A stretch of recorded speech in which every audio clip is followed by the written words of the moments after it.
Peace. What's good, guys? How's it going? Hope you guys are doing well. Let's talk about and discuss Victory Road for September the 23rd, 2022. This was an okay Impact Plus event, although the card really didn't need to happen at all. We didn't need this event at all. All eyes and focus should have been on Bound for Glory. That's just me, but it is what it is. Please hit the like button, hit the subscribe button, comment down below. Let's go ahead and get started with the review. I'm going to briefly run down the pre-show real quick. Not going to be long with that. We got a 6-man tag featuring the Bullet Club, which involved Juice Robinson, Ace Austin, and Chris Bay versus Jason Hotch, Shotgun, and Jack Price. Bullet Club wins. Josh Alexander, Rich Swann, and Heath, they're interviewed by Gia Miller. Then we got a match that I was shocked that we got, but it should have been on the main show if they were going to do it. Tasha Steelz with Savannah Evans versus Killer Kelly. So Killer Kelly got DQ'd. Towards the end of the match, Savannah Evans brought in a chain, and Kelly basically snapped. She choked out Tasha.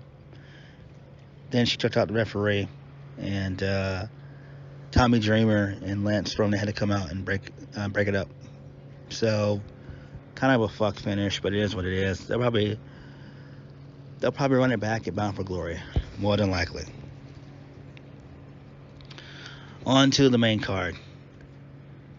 First match of the night, Delirious versus Mike Bailey for the X Division Championship. Mike Bailey retains via the Flamingo Driver. I gave that 2 out of 5. Mike Bailey fucking sucks. He does. Like, he really, truly does fucking suck. The guy's awful. Awful. Then we get a pep talk from Maria Kanellis trying to pump up Honor No More. So Kanellis, she says that Victory Road is the pathway to the biggest night of the year for Honor No More, which is Bound for Glory.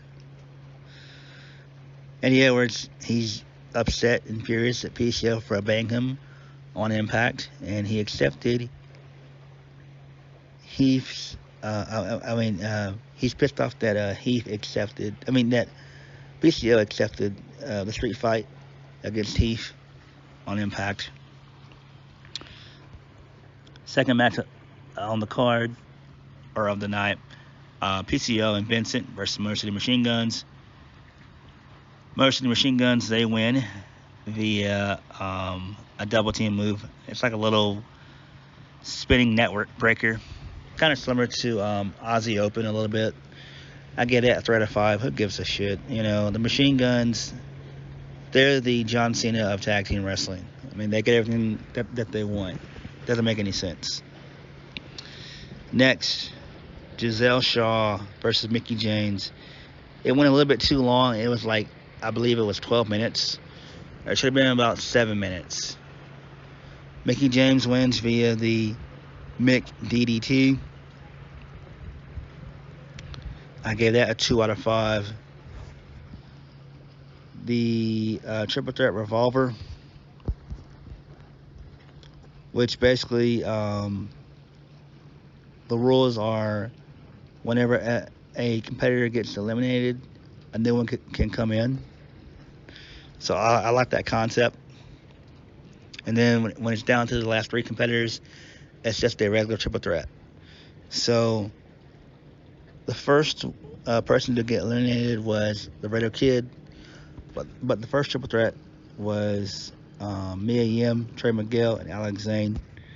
So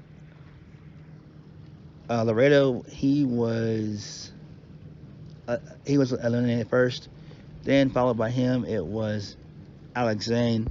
Then Kenny King, he came out. He eliminated Mia Yim. Frankie Kazarian eliminated Trey Miguel, and it came down to and then Kenny King eliminated. No, Trey Miguel eliminated Yuya Yamura.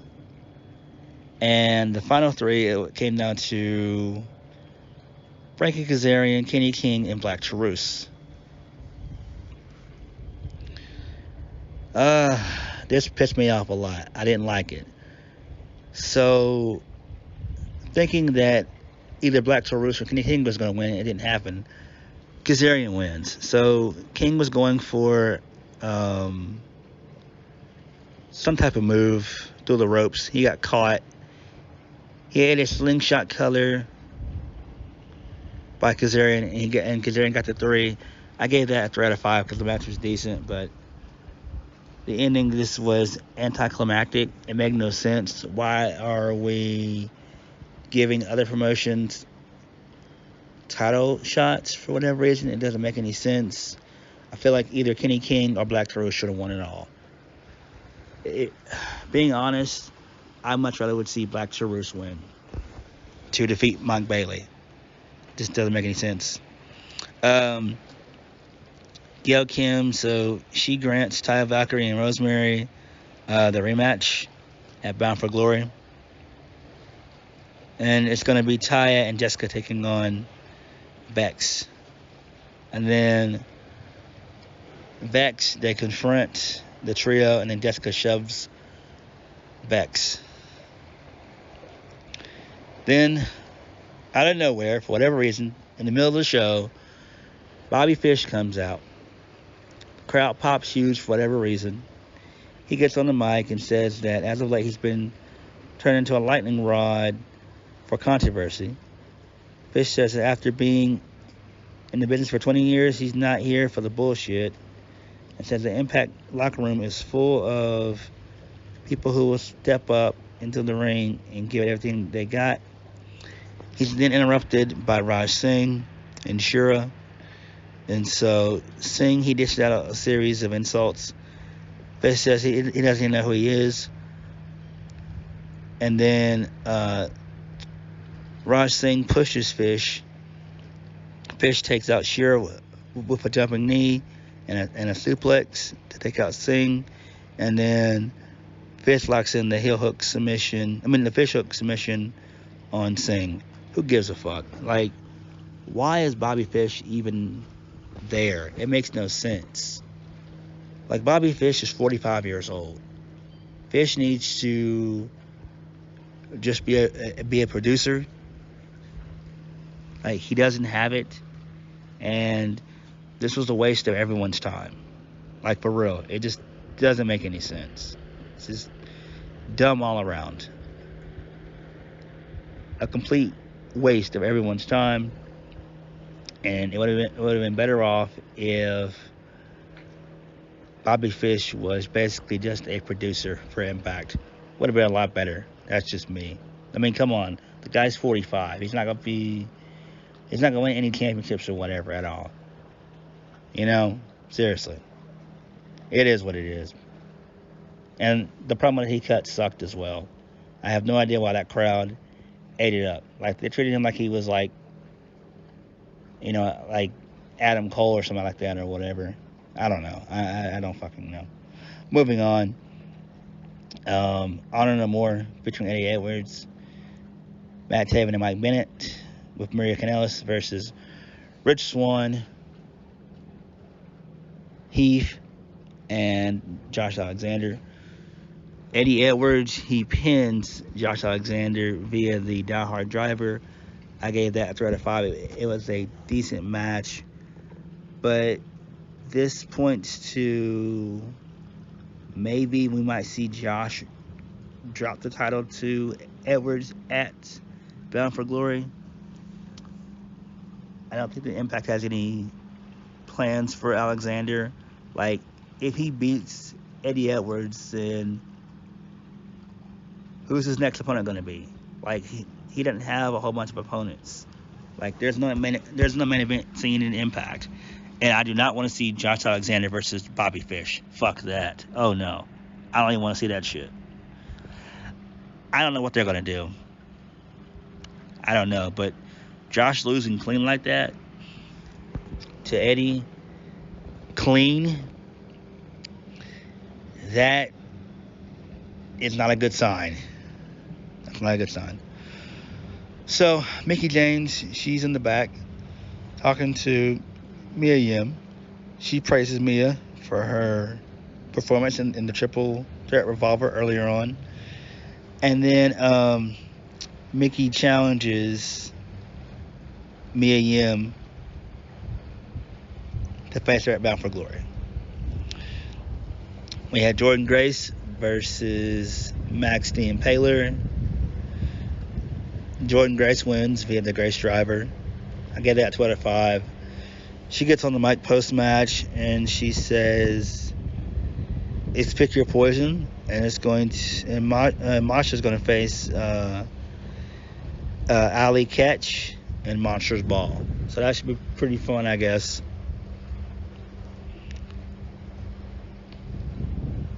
And I don't believe that the Impact's going to sign Max the Impaler. I know people said that because James Mitchell is in the picture, but that doesn't really mean anything. You know what I'm saying? I guess because they thought of the video package, but that video package really wasn't even all that good. Next, we got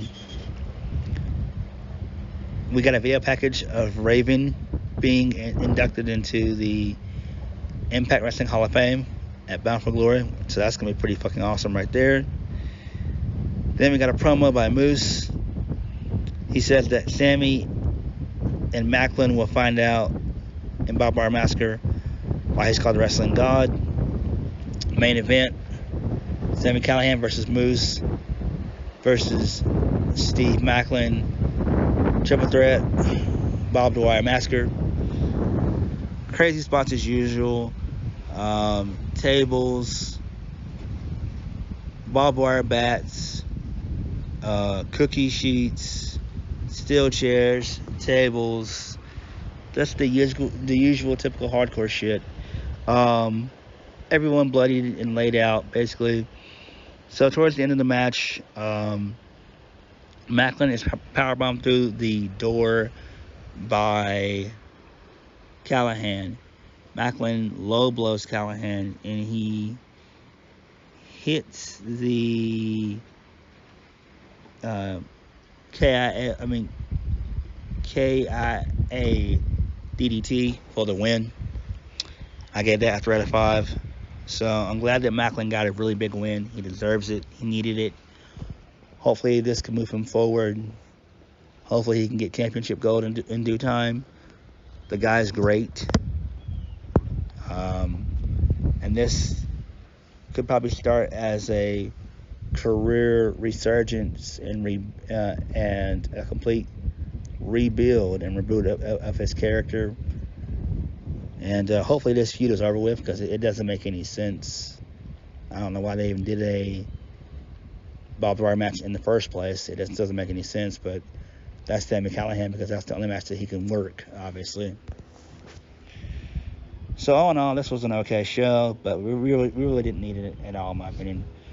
So on that note, thank you guys for watching. Please hit the like button, comment down below, and subscribe for more videos. I'll catch you guys later. Peace.